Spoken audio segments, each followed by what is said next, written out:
একটা জিনিস আমরা কখনোই লক্ষ্য করি না বা মেনে নিই না বা আমাদের মাথায় কখনোই আসে না যে আমরা যখন আমরা নিজেরা আমাদের নিজের সময় বা টাইম পাস করার জন্য কারোর সঙ্গে কথা বলবো এবং কথা বলে আমার মনে শান্তি নিয়ে আসবো, আমার মনে দুঃখ বেদনাগুলি অপরকে কথা বলে আমি শান্তি পাবো।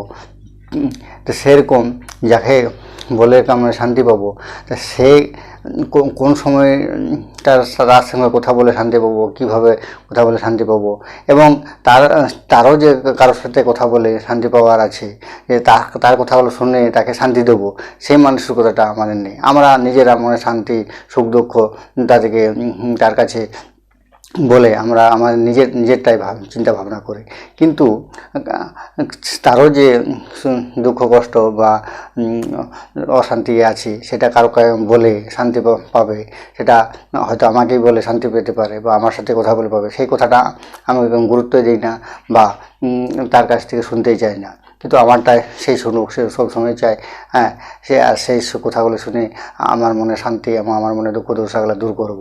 তাতে তার সে কী পরিস্থিতিতে আছে, কীভাবে আছে সেটা জানি না, আমার বলার ইচ্ছা আছে, আমি বলবো এবং তাকে শুনতে হবে।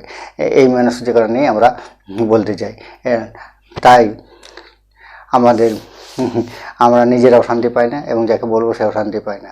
তাই দুজনের মধ্যে মতে অমিল হয়ে থাকে, তাই বন্ধুত্ব সম্পর্ক নষ্ট নষ্ট হয়ে যায় এবং সেগুলোকে আর জোড়া লাগা যায় না, কখনো জোড়া লাগা যায় না, সেই ঘা আর কোনোদিন মেটে না। কিন্তু আমরা সেই কথাগুলি বুঝতেই চাই না।